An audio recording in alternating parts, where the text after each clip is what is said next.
Welcome to Newsday's 2021 Oscars Preview Show.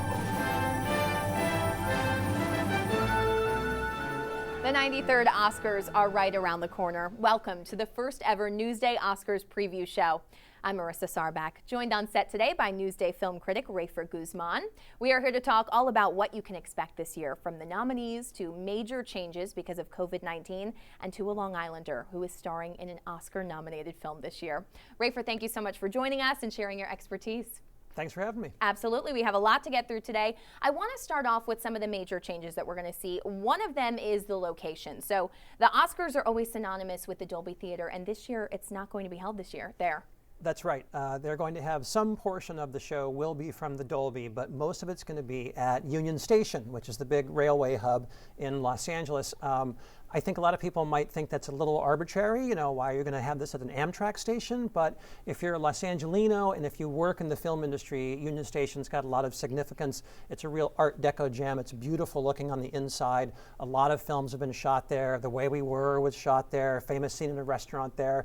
And that's where all the stars would come during the golden age of Hollywood. They'd arrive by train, they'd get photographed by the paparazzi. So if you're a film historian, if you're in the film industry, you know Union Station, and so it does have some meaning, even if to most people it might seem a little arbitrary. It's historic in its own way, opposed to the Dolby, which is historic for its own reasons as well. Exactly, right. So they're going to split the difference a little bit. Yeah, and I do want to talk about the lineup that we have. What's interesting to me about this year is it seems a lot of the movies are actually not very well known by the public. Do you think that's because of during the height of the pandemic, we saw most theaters across the country close, so people just weren't able to get out and see these films? Yeah, I think that's exactly it. And also a lot of these films were postponed. They were pulled from the calendar. A lot of the films that were supposed to come out, we still haven't seen yet. So, you have this problem, I think, where, the movie industry really depends on buzz and advertising and word of mouth to get people excited about the movies.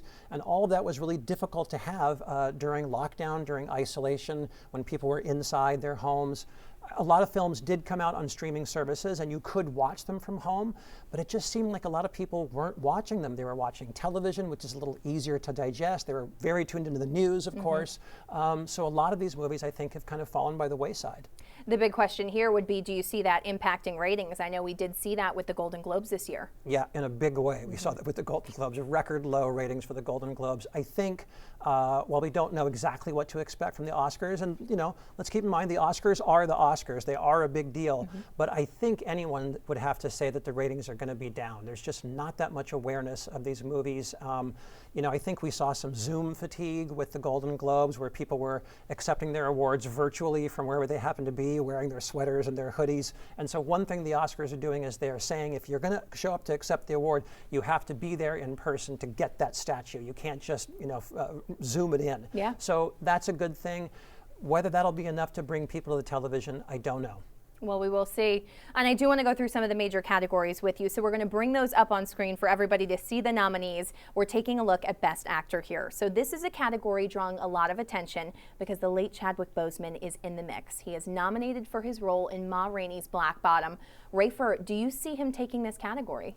Yeah, I think pretty much everyone thinks he's going to win this one. He won the Golden Globe, and that was this really emotional moment where we saw his wife tearfully accepting this speech for him. I think there's a lot of emotion still around his death. He was so young, and when you see this movie, when you see Ma Rainey's Black Bottom, it's a very different role for him. We're used to seeing him play the Black Panther and these larger-than-life black icons like Jackie Robinson and Thurgood Marshall, James Brown, and so this is a sort of a smaller fictional character. He's a jazz musician in the 20s, but he really puts his heart and soul into it. And when I saw it, I felt like here was Chadwick Boseman also going on to a new chapter in his career. It almost makes you feel like there was so much more that he could have and would have done. And so I think that Oscar's going to go to him, and I think that could be one of the best and most touching moments of the show. I can't wait to see it. And in the category of Best Supporting Actor, I do want to bring those up on screen for you as well. What's interesting here is we have two actors from the same movie nominated in this category. That's Judas and the Black Messiah. Rafer, how often does that happen? It does happen. It has happened in the past. It's pretty rare. I think what's so weird about this is that you have the two main actors in the film both competing for supporting actor, which raises the question, is this a film that has no lead actor? How is that possible? It's a very murky story about how that happened. It might have something to do with the For Your Consideration screeners that went out, but it might also have to do with the actors who are the voters in that category. At any rate, you've got these two guys competing now. I think Daniel Kaluuya, who plays Fred Hampton, the Black Panther chairman, I think he's going to take this award. I think there's a lot of love for him. Ever since he started in Get Out, I think people have thought he was a real talent. And until now, the big awards, the Globe, the Oscars, have kind of eluded him, but he won the Globe, and I think the Oscar is going to be next. Taking a look at the category for Best Actress, Rafer, Viola Davis is the name that commands the screen and I think commands the nominations this year. From my perspective anyways, you know, this is a big year for her. First off, she now has the most nominations for a black actress in Oscars history. This is huge. Yeah, I think she's going to win this award. She's up for playing Ma Rainey in Ma Rainey's Black Bottom. And this is kind of an important figure in black history. She was a blues singer in the 20s, called sort of the mother of the blues. She's certainly one of the people that defined that music for us. And it's not a huge role in terms of screen time. She's not on the screen that much. But when she's on it, she really fills that screen, and she's great. She's my personal pick to win. Now, I do think a lot of people would say Carey Mulligan's going to win. If you're doing your Oscar pool, you might want to sort of, you know, double check me on this. People think Carey Mulligan and Promising Young Woman could win, but my vote is definitely with Viola Davis. That diversity that we're talking about as well really does extend into the supporting actress category this year. Ye Jung-yoon is up for one of these nomination spots here. We could see her take this coveted role or coveted title as well. What do you see happening here? I think she's got a very good chance of winning, which would be this really extraordinary thing. You know, she plays a grandmother who comes to visit a Korean family. They've moved to the heartland of America to become farmers, and she kind of comes in to sort of smooth things over between the wife and the husband. And it's a really lovely performance and a lovely role for her. And it would be this really amazing thing to see this very petite, grandmotherly Korean actress. She's in her mid-70s, I think.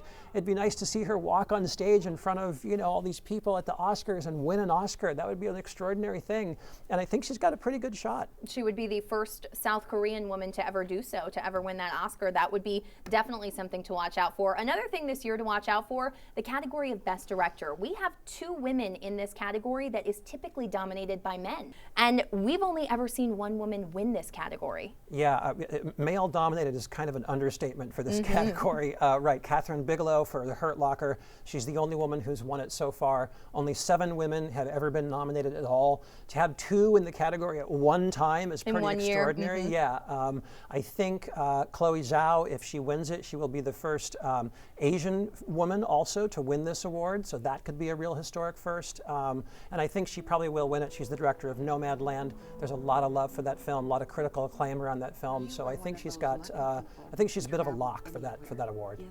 And Best Picture, of course, is always that most coveted title. Everybody is interested in that. I want to bring those up on screen because we have quite a few this year. We have films like The Father, we have The Sound of Metal, and then some of those front runners, Rafer, which include Nomadland and The Trial of the Chicago 7. So the big question here, who do you see taking that coveted title for 2021, and do you think is deserved? Well, I would say my personal favorite, if I was going to cast a vote, I would go with The Trial of the Chicago 7. I really liked that movie, taking this, you know, explosive trial that came out of the 1960s, bringing it, making it feel very urgent. And today, it does address a lot of issues of race, democracy, freedom of speech, all these things, which feel very relevant to me. Aaron Sorkin wrote it and directed it. I'm a big fan of his. But I think Nomadland is going to win for Best Picture as well. That's the one that has Frances McDormand. She plays a homeless woman. You know, she does some work for Amazon, travels around the world. She's had a financial disaster in her life. I think that's also a very topical film, and maybe a little bit more now than Trial of the Chicago 7 is. And so I think that's probably going to be the film that wins Best Picture. All right. In the category of Best Live Action Short, this is something that will touch a lot of people here at home on Long Islander. We have a Long Islander who is starring in that Oscar-nominated film this year, one of the nominees. Right, it's not a category that people usually pay much Yeah, attention it's to. true. But we do have a Long Islander. He's from Selden, a guy named Robert Tarango. It's a story about a homeless teenager who meets a deaf-blind man, and they strike up this sort of unlikely friendship. Robert Tarango is deaf-blind, and he's the star of this film, and I think it's got a pretty good shot of winning. There's been a lot of talk about it, so we could have an Oscar-nominated short film. And if anybody's looking to get more information in that, I know we had one of our reporters interview him for this article, and it's very interesting to see his story and learn about him. Yeah, I think he has been working at a facility for deaf-blind people, and the filmmakers found him, and you know, that'd be an extraordinary thing to see him go up there on stage and accept that Oscar with the filmmakers. Do you think that he will win, or the film will win? I think he has a shot. Again, if you're betting, there's another film that's about a police shooting. It's called Two Distant Strangers. Again, very topical, pushing a lot of buttons, and I think that's one thing that the Oscars are very aware of this year. So I think that may edge out the other film, but still, you know, we can all pull for it. All right. Newsday film critic Rafer Guzman, thank you so much for your insight today. Absolutely looking forward to watching the show. Thanks, Marissa. The 93rd Oscars airs this Sunday, April 25th. The ceremony will be televised live on ABC at 8 p.m. Eastern. For more information, head on over to newsday.com/entertainment. Thanks so much for watching.